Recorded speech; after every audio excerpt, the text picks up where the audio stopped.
Hello my dear student welcome to BPN academy पिलामाने BPN academy आउट video देवानकु स्वागत पिलामाने छंद अलंकार जहा देइछि देखि जीवो तमरो छंद अलंकार जहा भी आसीबो सब तमरो ई भीतर अछि ठीक अछि तो देखि देबो एटा पूरा ठीक अछि 2x स्पीड करके देखि देबो ठीक अछि तो देखो फर्स्ट ला पद्य बा कवितार रचनार एक निर्दिष्ट नियम बा शैली को कोन कहा जाय तमे जानछो छंद कहा जाय कोन कहा जाय छंद जदि कहला निर्दिष्ट नियम बा शैली को छंद कहा जाय ठीक अछि गोटी गोटी निर्दिष्ट छंदरे रचित होइतबा प्राचीन पद्य बा कविता को कोन कहा जाय ना छंद कहा जाय कोन कहा जाय पिलाने छंद कहा जाय ठीक अछि निर्दिष्ट नियम पिलाने छंद कहा जाय किंतु रचित होइतबा कहिले एटा रचना रे ठीक अछि कविता रचना रे एटा रचित होइतबा कहिले पद्य को छंद कहा जाय लिखिबो एटी ऑलरेडी तुमको छंद दे देथिबो ठीक अछि तापर देखो नेक्स्ट ला छंद केते प्रकार पिला माने छंद जानछो तमाने दुई प्रकार केते प्रकार दुई प्रकार छंद हला दुई छंद देखो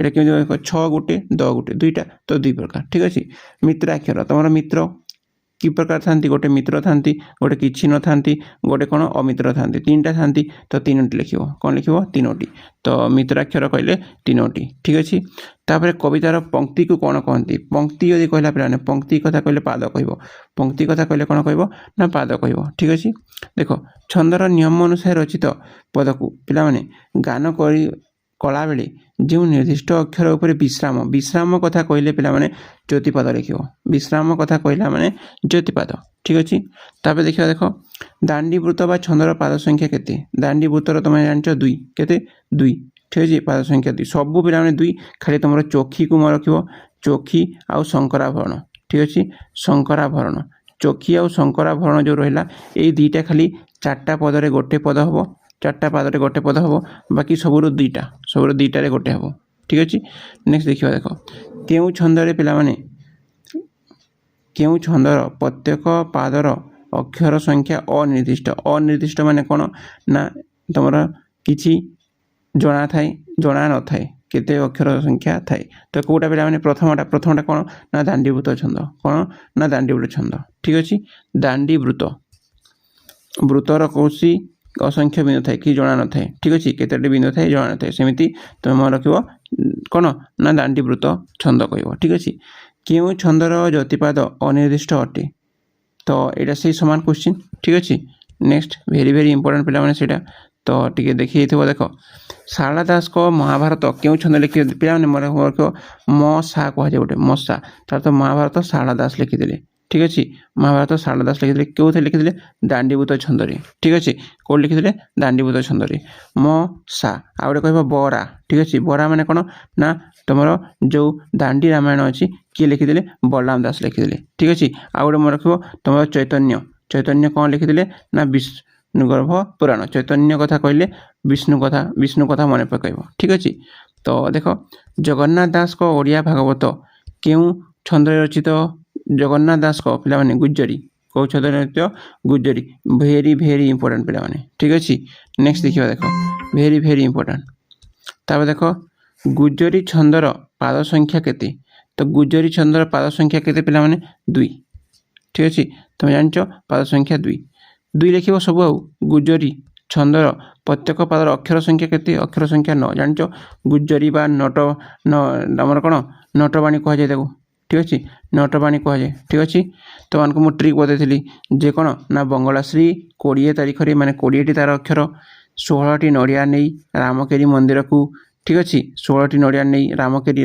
केते 16 टा ठीक अछि से गला और सेठा देखिला जे 12 जन कोन कहचंती ना नाटक करूछंती आउ तमरा 9 जन कोन पढछंती ना भागवत पढछंती ठीक अछि तो नटवाणी रो अक्षर संख्या ला 12 आ भागवत तमरा रो केते 9 भागवत बांड ठीक अछि तो एटा तमरा शॉर्ट कट म देइथिली आगरु जदि तमे शॉर्ट देखितबो तो जानिथिबो ठीक अछि देखो तुम साहित्य बहिर केउ कविता नटवाणी छंद रचित कोटा पिला माने मन रखिबो नटवाणी इंपोर्टेंट वेरी इंपोर्टेंट ठीक अछि चिलिकार सायंतन दृश्य ठीक अछि चिलिकार सायंतन दृश्य तमरो कोन ना नटवाणी छंद रे रचित ठीक अछि आ नटवाणी अक्षर संख्या केते म कहली नाटक केते न कहली 12 जन नाटक करंती ठीक अछि तो नाटक हला 12 जन करंती ठीक अछि नटवाणी छंदर पाद संख्या केते नटवाणी छंदर पाद संख्या पिला जानछो 2 पाद संख्या कहले 2 लिखिबो ठीक अछि ना 2 लिखिबो तापर देखो नेक्स्ट ला चोखी शब्दर ଚୋଖୀ ଛନ୍ଦର ପାଦ ସଂଖ୍ୟା କେତେ? 4। ଚୋଖୀ କହିଲି ମୁଁ, ଚୋଖୀ ଆଉ ଶଙ୍କରାଭରଣ। ତାପରେ ଦେଖ ଇମ୍ପୋର୍ଟାଣ୍ଟ ପିଲାମାନେ, ତୁମ ସାହିତ୍ୟ ବହିର କେଉଁ କବିତା ଚୋଖୀରେ ରଚିତ? କୋଉଟା ପିଲାମାନେ? ମଙ୍ଗଳେ ଉଇଲା ଉଷା। କୋଉଟା? ମଙ୍ଗଳେ ଉଇଲା ଉଷା। ଠିକ୍ ଅଛି, ନେକ୍ସଟକୁ ଯିବା। ଦେଖ ଚୋଖୀ ଛନ୍ଦର 3 ପାଦର ଅକ୍ଷର ସଂଖ୍ୟା କେତେ? 3 ପାଦର ଚୋଖୀର 3 ପାଦ କେତେ? 9। ପ୍ରଥମ ଆଉ 2ଟି ରହିଥାଏ 29, 29ଟା। ଠିକ୍ ଅଛି, 3 ରହିଥାଏ ତମର 9 ଆଉ 4 ରହିଥାଏ କେତେ? 13। ଠିକ୍ ଅଛି ନା? ତ ଏଇଟା ମନେ ରଖିବ। ନେକ୍ସଟ ଦେଖ ମଧୁସୂଦନ ରାଓଙ୍କ ତୁହିମା ଜନ୍ମଭୂମି କବିତା ଇମ୍ପୋର୍ଟାଣ୍ଟ ପିଲାମାନେ କେଉଁ ଛନ୍ଦରେ ରଚିତ? ଚୋଖୀ। ଠିକ୍ ଅଛି, ତୁହିମା ଜନ୍ମଭୂମି ଚୋଖୀରେ ରଚିତ। ବଙ୍ଗଳାଶ୍ରୀ ଛନ୍ଦର ପାଦ ସଂଖ୍ୟା କେତେ? 2। ସବୁର ତମର ପାଦ ସଂଖ୍ୟା କହିଲେ 2 ଲେଖିବ, ଖାଲି ଚୋଖୀ ଆଉ ତମର ଶଙ୍କରାଭରଣକୁ ଛାଡ଼ିକି। ବଙ୍ଗଳାଶ୍ରୀ ଛନ୍ଦର ପ୍ରତ୍ୟେକ ପାଦର ଅକ୍ଷର ସଂଖ୍ୟା କେତେ? ଅକ୍ଷର ସଂଖ୍ୟା ହେଲା 20। ବଙ୍ଗଳାଶ୍ରୀ ମାନେ 20 ତାରିଖରେ ଗୋଟେ ଝିଅ ବାହାରିଲା ବଙ୍ଗଳାଶ୍ରୀ। ଶଙ୍କରାଭରଣ ଛନ୍ଦର ପାଦ ସଂଖ୍ୟା 4। ଠିକ୍ ଅଛି, ଦେଖ ନେକ୍ସଟ ଯିବା। ମଧୁସୂଦନ ରାଓଙ୍କର ହେ ଆନନ୍ଦମୟ କୋଟି ଭୁବନ ପାଳକ କବିତା କେଉଁ ଛନ୍ଦରେ ରଚିତ? ଶଙ୍କରାଭରଣ। ଠିକ୍ ଅଛି, ରାମକେରି ଛନ୍ଦର ପ୍ରତ୍ୟେକ ପାଦର ଅକ୍ଷର ସଂଖ୍ୟା କେତେ? 16। ରାମକେରି ମନେ ରଖୁ 16ଟି ନଡ଼ିଆ ନେଇ। ଠିକ୍ ଅଛି, ଦେଖ ନେକ୍ସଟ ସାହିତ୍ୟକୁ ସରସ ପିଲାମାନେ ସରସ ସୁନ୍ଦର ରମଣୀୟ କରିବା ପାଇଁ କ'ଣ? ଦେଖ ଯେମିତି ଗୋଟେ ଝିଅ ଅଛି, ଝିଅକୁ ସରସ ସୁନ୍ଦର ରମଣୀୟ କରିବା ପାଇଁ ଆମେ ଅଳଙ୍କାର ପିନ୍ଧାଇଥାଉ, ସେମିତି ସାହିତ୍ୟକୁ ଆମେ କ'ଣ କରିଥାଉ? ସୁନ୍ଦର କରିବା ପାଇଁ ଅଳଙ୍କାର ପିନ୍ଧାଇଥାଉ। ଠିକ୍ ଅଛି, ଅଳଙ୍କାର କେତେ ପ୍ରକାର ପିଲାମାନେ? ଅଳଙ୍କାର ବି 2 ପ୍ରକାର ଥାଏ। ଠିକ୍ ଅଛି, 2 ପ୍ରକାର ଥାଏ, ଗୋଟେ ହେଲା ଶବ୍ଦ ଆଉ ଗୋଟେ ହେଲା ଅର୍ଥ ଅଳଙ୍କାର। ଯାହାଦ୍ୱାରା ଶବ୍ଦ କଥା ପଡ଼ିଲା ଶବ୍ଦ ଅଳଙ୍କାର ଲେଖିବ, କିଛି ପଢ଼ିବା ଦରକାର ନାହିଁ। ଶବ୍ଦ ଯଦି ସରସ ସୁନ୍ଦର ହେଲା ଶବ୍ଦ ଅଳଙ୍କାର ଲେଖିବ, ବୁଝିପାରୁଛ? ତାପରେ ଦେଖ ନେକ୍ସଟ ଦେଖିବା ତମର ଫାଇନାଲ ରିଭିଜନ ଏଇଟା କରାଯାଉଛି ତମମାନଙ୍କର। ଦେଖ କେଉଁ ଅଳଙ୍କାର ପଦରେ ଏକ ବା ଏକାଧିକ ବ୍ୟଞ୍ଜନ ବର୍ଣ୍ଣ ମାନେ ଅନୁପ୍ରାସ ମାନେ କ'ଣ ହେବ ନା? ବହୁଟି ବ୍ୟଞ୍ଜନ ବର୍ଣ୍ଣ ହେବ। ପିଲାମାନେ ମନେ ରଖିବ, ବ୍ୟଞ୍ଜନ ବର୍ଣ୍ଣ କଥା କହିଲେ ଅନୁପ୍ରାସ ସମାସ। ଉତ୍କଳ କମଳା ବିଳାସ ଦୀହିକା ମରାଳ ମାଳିନୀ ନୀଲାମ୍ବୁ ଚିଲିକା, ଏହାର କେଉଁ ଅଳଙ୍କାର? ଏଇଟା ଜାଣିଛ? ଅନୁପ୍ରାସ ଅଳଙ୍କାର। କେଉଁ ଅଳଙ୍କାର ପିଲାମାନେ? ଅନୁପ୍ରାସ ଅଳଙ୍କାର। ଠିକ୍ ଅଛି, ଅନୁପ୍ରାସ ମାନେ କ'ଣ? ଦେଖ ଅନୁପ୍ରାସ ଯୋଡ଼ି ଅଂଶ ମନେ ରହିଲା ତମମାନଙ୍କର, ଯେ ଏକ ବା ଏକାଧିକ ବ୍ୟଞ୍ଜନ ବର୍ଣ୍ଣ। ଏଇଠି ଏକ ବା ଏକାଧିକ ଦେଖ କ ଅଛି, ଲ ଅଛି, ବି ଅଛି। ଠିକ୍ ଅଛି, ଏସବୁ ବ୍ୟଞ୍ଜନ ବର୍ଣ୍ଣ। ତାପରେ ଦେଖ ଏଇଟା ମନେ ରଖିବ ପିଲାମାନେ, ଭିନ୍ନାର୍ଥବୋଧକ ଏକ ପ୍ରକାର ଶବ୍ଦ ବାରମ୍ବାର ଆବୃତ୍ତିକୁ କ'ଣ କେଉଁ ଅଳଙ୍କାର ହୁଏ? ଯମକ। କ'ଣ କରେ? ବାରମ୍ବାର ପୃଥିବୀରୁ ଆସିକି ଲୋକକୁ ନେଇଯାଏ, ବାରମ୍ବାର ନେଇଯାଏ। ଠିକ୍ ଅଛି, ତ ଯେଉଁ ବାରମ୍ବାର ନେଇଯାଏ କେଉଁଠୁ? ପୃଥିବୀରୁ, ତ ସେଇଟା ହେଲା ବାରମ୍ବାର। ଯଦି ଆସିଲା ବାରମ୍ବାର ଆସିଲେ ତମେ ଜାଣିବ ଯମକ। ଯମ ବାର ପୃଥିବୀକୁ ଆସିଥାଏ। ଠିକ୍ ଅଛି, ଯମ। ପ୍ରଧାନତଃ ଯମକ ଅଳଙ୍କାର କେତେ ପ୍ରକାର? ଯମକ ଅଳଙ୍କାର ପିଲାମାନେ 5 ପ୍ରକାର। ଠିକ୍ ଅଛି, ଯମ ଦୂତ ଅଛନ୍ତି 5 ପ୍ରକାର, ମନେ ରଖିବ ଏମିତି। ଠିକ୍ ଅଛି, ତ 5ଟା, ବୁଝିପାରୁଛ? ତାପରେ ଦେଖ କେଉଁଠାରେ ଗୋଟିଏ ଶବ୍ଦ 2 ବା ତହିଁରୁ ଅଧିକ ଭିନ୍ନାର୍ଥ ପ୍ରକାଶ କରେ? ଗୋଟିଏ ଶବ୍ଦ ପିଲାମାନେ 2 ବା ଅଧିକ ଭିନ୍ନାର୍ଥ ପ୍ରକାଶ କରିବ, ତାକୁ କେଉଁ ଅଳଙ୍କାର କୁହାଯାଏ? ଶ୍ଲେଷ ଅଳଙ୍କାର। ଶେଷ, ଯେଉଁଠି ତମର ବାହାରିବାର ଶେଷ ହୋଇଯାଏ ପିଲାମାନେ, ସେଇଠି ଗୋଟିଏ ଶବ୍ଦକୁ ତମେ ବଳେଇ ବାଙ୍କେଇକି 2-3 ଥର ଲେଖିଦିଅ। ଠିକ୍ ଅଛି ନା?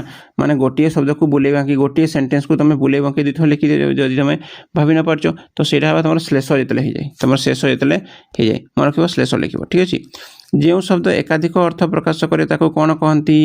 ଏକାଧିକ ଅର୍ଥ ଯଦି ପ୍ରକାଶ କରୁଛି ତାମାନେ ଶ୍ଳିଷ୍ଟ।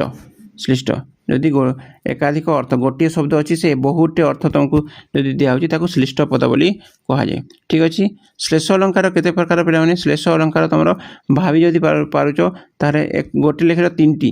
ଠିକ୍ ଅଛି, ଶ୍ଲେଷ ଅଳଙ୍କାର ତମର କେତେ ପ୍ରକାର? 3ଟି ପ୍ରକାର ପିଲାମାନେ, ବୁଝିପାରୁଛ ତ? ତାପରେ ଦେଖ ମୋଷ୍ଟ ଇମ୍ପୋର୍ଟାଣ୍ଟ, ଯେଉଁଠାରେ ଉପମାନ ଉପାୟ ମଧ୍ୟରେ ସଦୃଶ କଥନ ହୁଏ ତାକୁ କେଉଁ ଅଳଙ୍କାର କୁହାଯାଏ? ଉପମା ଭିତରେ କ'ଣ ହୋଇଥାଏ ନା? ଦେଖ ଏଇଠି ବି ଉପମାନ ଆସିଲା, ଏଇଠି ବି ଉପ ଆସିଲା, ଉପ ଆସିଛି, ଉପ ଉପରେ ଲେଖିବ ଉପମା। ଉପ ଆସିଲା, ଉପ ଉପରେ ଉପମାନ ହେବ, ବୁଝିପାରୁଛ? ନେକ୍ସଟ ଦେଖ ଯାହାକୁ ତୁଳନା କରାଯାଏ ତାକୁ କ'ଣ କହନ୍ତି? ଉପମେୟ କହନ୍ତି। କ'ଣ କହନ୍ତି ପିଲାମାନେ? ଉପମେୟ କହନ୍ତି, ବୁଝିପାରୁଛ? ଯାହା ସହିତ ତୁଳନା କରାଯାଏ ତାକୁ କ'ଣ କୁହାଯାଏ? ଯାହା ସହିତ ପିଲାମାନେ, ଯାହା ସହିତ ତୁଳନା କରା, ଯାହା ସହିତ ଆସିଲା ତ ଉପମାନ କହିବ। ଯାହା ସହିତ, ବୁଝିପାରୁଛ? ଯାହା ସହିତ ଯଦି ତୁଳନା କରାଗଲା, ଠିକ୍ ଅଛି, ଯାହାକୁ ଆସିଲା, ଦେଖ କୁ ଆସିଲେ ମେୟ, ବୁଝିପାରିଲ? ଦେଖ ଗୁନ୍ଦିବାର କିଛି ନାହିଁ, କୁ ଆସିଲେ ମେୟ। ଠିକ୍ ଅଛି, ସହିତ ଆସିଲେ ମାନ, ଠିକ୍ ଅଛି, ସେ ତମ ସହିତ ଆସିଲା, ତମର ମାନ ସମ୍ମାନ ରହିଗଲା। ଠିକ୍ ଅଛି, ତ ମାନ ଆସିବ, ଉପମାନ, ବୁଝିପାରୁଛ? ତାପରେ ଦେଖ ଖଣ୍ଡ ଖଣ୍ଡ ଧଳା ମେଘ ସୁନୀଳ ଅମ୍ବରେ। ଠିକ୍ ଅଛି, ଏଇଟା ପିଲାମାନେ को अलंकार यहाँ कही भासई बोईत यथा नील समुद्र अंबर समुद्र बोला अम्बल सुनील अम्बल नील नील अंबर नील समुद्र ठीक अच्छे उपमा बार बार आस देख नील नील ठीक अच्छे बुझीपार तो देख परी जेह्ने ये सब जो लगे पे इंपोर्टाट पे मन रखा परी जेह्ने यथा प्रभृति ए शब्द जो लगे एक उपमावाचक शब्द बोली कहुए कौन कहुए ना उपमावाचक शब्द बोली कहुए ठीक अच्छे नेक्स्ट देखा देख तुम प्रकृत वस्तुरी अप्रकृत देख प्रकृत रे अप्रकृत वस्तुर संभावना संभावना हेले उत्पेक्षा ठीक अच्छे देख कि सते अबा किबा ए सब रही उत कौन कहुए उत्पेक्षावाचक शब्द बोली कहुए ठीक अच्छे जो अलंकार उपमेयर उपमानर तर्कना बा संभावना था इंपोर्टाट पे जो अलंकार उपमेयर उपमान तर्कना बा संभावना थाए ताको उत्प्रेक्षा बोली कहुए कौन कहुए ना उत्प्रेक्षा बोली कहुए ठीक अच्छे तापर देख श्वेतांग चढ़ी गुहा समुद्गत निरभेदी किबा उठे रावत यहाँ उत्प्रेक्षा तुम अलंकार ठीक अच्छे उपमान उपमेय मध्य परिकल्पित हेले पिलामाने कौन हुए रूपक ठीक अच्छे कौन हुए ना रूपक होता है ठीक अच्छे नेक्स्ट देखा देख क्यों अलंकार उपमेयर उपमान आरोप करे आरोप मान रूपक जहाँ भी कहला उपमान उपमेय कथा देख लो ना रूपक मारिक आसो ठीक अच्छे नेक्स्ट देखा देख पिलामाने तापर नेक्स्ट देखा देख गोटे मात्र समापिका क्रिया थिबा वाक्य को कौन कहुए कहल कहले पे कौन कहुए ये कहे सरल वाक्य गोटे समापिका क्रिया थे सरल वाक्य जान वाक्य अरे न केउठारे बसी थाए पिलामाने मोस्ट इंपोर्टाट वाक्य न केउठारे बसी थाए पिलामाने कोठारे बसी थाए क्रिया पूर्वर कोठी बसी थाए क्रिया पूर्वर ठीक अच्छे देख आम साहित्य शिक्षक जड़े ज्ञानी व्यक्ति आम साहित्य शिक्षक कौन ना जड़े ज्ञानी व्यक्ति यहाँ को गठन दृष्टि क्यों प्रकार वाक्य यहाँ तुम सरल वाक्य को वाक्य पे सरल वाक्य परस्पर निर्भरशील दुई बा ततोधिक सरल वाक्यर समाहार क्यों वाक्य गठित होता है जानते तो मैंने जैविक वाक्य को वाक्य ना जैविक वाक्य ठीक अच्छे तापर देख जो पद दुईटी वाक्य बा दुईटी शब्द को संयोग करे ताकू क्यों अव्यय कहुए मन रखे मैंने अव्यय संयोजक अव्यय दुईटी वाक्य को जदि संयोग कले संयोजक अव्यय ठीक अच्छे देख दुई बा ततोधिक परस्पर सापेक्ष खंड वाक्य को सापेक्ष कहला सापेक्ष खंड वाक्यर समन्वय क्यों वाक्य गठित हुए क्यों वाक्य होता है जटिल वाक्य ठीक अच्छे दुई रु अधिक है मैं जटिल वाक्य लिखो जेकोसी प्रकार वाक्यर समन्वय रूप को कौन कहुए पे समन्वय रूप को मिश्र वाक्य कहुए मन रख समन्वय जदि आसला समन्वित वाक्य को रूप को कौन कहुए ना मिश्र वाक्य कहुए जो क्यों लगे पे जान जो क्यों लगे जटिल वाक्य जो तेणु जिते बड़े केते बड़े लगे मार जटिल वाक्य ठीक अच्छे तापर देख वाक्यर प्रकारगत रूप केते प्रकार वाक्यर प्रकारगत रूप पे 5 प्रकार ठीक अच्छे केते प्रकार 5 प्रकार बुझीपार तब देख नेक्स्ट ला निर्दिष्ट विषयक विवृत्ति और वक्तव्य प्रदान करुवा व्यक्ति को कौन कहुए ना यहाँ कहुए विवृत्ति कही विवृत्ति कहला मैंने विवृत्ति सूचक वाक्य लिख ठीक अच्छे तापर देख ये छाड़देव देख पे एमती घरटी को सफा कर दियो यहाँ क्यों प्रकार वाक्य है यहाँ पे तुम अनुरोध कौटा ना अनुरोध ठीक अच्छे यहाँ के तुम अन्य किसी लिखनी अनुरोध आदेश रही ठीक अच्छे तो एपरी वाक्य तुम जान यहाँ मुझे छाड़ी दूसरी देख एमती चिन्ह देखुच गोटे हिंट दूसरी देख एमती चिन्ह देखुच यहाँ कौन चिन्ह ना विस्मय सूचक चिन्ह ठीक अच्छे नेक्स्ट देखा देख नास्ति सूचक प्रदान करुवा वाक्य को कौन कहुए जानिच नास्ति सूचक वाक्य कहुए तापर ये गला यहाँ देख इंपोर्टाट आदेश अनुरोध भाव प्रकाश करुवा वाक्य को कौन कहुए यहाँ आदेश अनुरोध वाक्य कहुए ठीक अच्छे देख तुमको सरल वाक्य देइथिबो पिला माने सुनो गोटे कथा कहूँ सरल देइथिबो जटिल करिया कहबो न तो किछिटा चेंज करिया कहबो देखिबो एंती क्वेश्चन आसथिबो तमरो ठीक अच्छे देख मोस्ट इंपोर्टेंट मुझे तुमको देखिए तापर वाक्य रे नाही पद केउठारे बसे पिला माने नाही पद कोठारे बसे क्रिया परे मन रखिबो कौन ना क्रिया पदे बसते ठीक अच्छे नेक्स्ट देखा देख वाक्य रे विशेषण पद केउठारे व्यवहृत हुए विशेषण पद कहले देखिबा कोठे अछि ना विशेष्य परे कोठी पिला माने विशेष्य परे ना ना विशेष्य पूर्वर ठीक अच्छे कौन ना विशेष्य पूर्वर हे सठिक उत्तर जानवा को इच्छा करुवा व्यक्ति को कौन कहुए जानवा को इच्छा करुवा व्यक्ति को पिला जिज्ञासु कहुए ठीक अच्छे वाक्य रे क्रिया द्विकर्मक होते मुख्य कर्म केउठारे बसे पिला इंपोर्टाट गौण कर्म पर बसते कौन बसते ना गौण कर्म पर बसते मुख्य कर्म ठीक अच्छे तापर देख द्वि वाक्य को संख्या पर प्रकाश करने को कौन कहुए दीर्घ वाक्य को संख्या पर वाक्य संख्यापन कहुए ठीक अच्छे वाक्य संख्यापन कहुए नेक्स्ट देखिए देख ଯାହା କରିବା ଉଚିତ ତାହା କର, ଏହାକୁ ସଂକ୍ଷେପଣ କଲେ ହେବ କର୍ତ୍ତବ୍ୟ କର। କେଉଁ ମାଧ୍ୟମରେ ଏହା ସଂକ୍ଷେପଣ କରାଯାଇଛି? ଇମ୍ପୋର୍ଟାଣ୍ଟ ପିଲାମାନେ, କେଉଁଥିରେ ପିଲାମାନେ? ଏଇଟା କୃଦନ୍ତରେ। କେଉଁଥିରେ ନା କୃଦନ୍ତରେ ମନେ ରଖିବ। ଠିକ୍ ଅଛି। ତାପରେ ଦେଖ, ପାନରାଟି ଆମ ଗ୍ରାମକୁ ପାନରାଟି ଆମ ଗ୍ରାମକୁ ଆସୁଛି। ତ ଏଠାରେ ରେଖା ପଦଟି କ'ଣ ହେଇଛି ପିଲାମାନେ? ରେଖା ପଦଟି କ'ଣ ହେଇଛି? ତଦିତ ହେଇଛି। କ'ଣ ହେଇଛି ନା ତଦିତ ହେଇଛି। ଠିକ୍ ଅଛି। ପାନରାଟି ଆସିଛି ନା। ଓହୋ କି ଶୀତ, ଏଇଟା କି ପ୍ରକାର ବାକ୍ୟ ଲେଖୁଥିବ? ଏଇଟା ଦେଖୁଥିବ ପିଲାମାନେ କ'ଣ? ବିସ୍ମୟ। ତ କେଉଁଠି ଅଛି? ଫାଷ୍ଟ ଅଛି, ମାରିବ। ଠିକ୍ ଅଛି। ତ ଦେଖ ପିଲାମାନେ, ଏଇଟା ଭଲ କ୍ୱେଶ୍ଚିନ୍ଟା ଇମ୍ପୋର୍ଟାଣ୍ଟ। ରାଧା ଶ୍ୟାମ ଭଲ ଭାଷଣ ଦେଇପାରନ୍ତି। ଏହା କେଉଁ ବାକ୍ୟ? କେଉଁ ବାକ୍ୟ ପିଲାମାନେ? ରାଧା କାହା ଭାବରେ କୁହାଯାଉଛି? ଏଇଟା ରାଧା ଶ୍ୟାମ। ତ ଏଇଟା କର୍ତ୍ତୃବାଚ୍ୟ। କେଉଁ ବାଚ୍ୟ ନା କର୍ତ୍ତୃବାଚ୍ୟ। ନେକ୍ସଟ ଦେଖିବା, ଦେଖ, ବାକ୍ୟରେ କ୍ରିୟା ସକର୍ମକ ଥିଲେ କର୍ମ ପଦଟି କେଉଁଠାରେ ବସେ? କେଉଁଠାରେ ପିଲାମାନେ? କ୍ରିୟାର ପୂର୍ବରୁ ବସେ। କ୍ରିୟାର ପୂର୍ବରୁ ବସିଥାଏ। ଠିକ୍ ଅଛି। ନେକ୍ସଟ ଦେଖିବା, ଦେଖ, ତନୁଜାର ନାଚ ହଉ, ଏହା କି ପ୍ରକାର ବାଚ୍ୟ? ଏହା ତମର ହେଲା ଭାବବାଚ୍ୟ। କେଉଁ ବାଚ୍ୟ?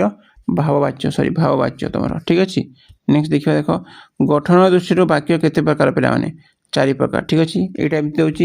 ତୁମକୁ ଯଦି ଆଉ ଗୋଟେ ଦରକାର, ବାକି ଯେଉଁଟା ଦରକାର ମୋତେ କମେଣ୍ଟ ଜଲ୍ଦି ଜଣାଅ। ଠିକ୍ ଅଛି। ମୁଁ ନେଇକି ଆସିବି ଫାଷ୍ଟ। ଓକେ ପିଲାମାନେ, ଥ୍ୟାଙ୍କ ୟୁ।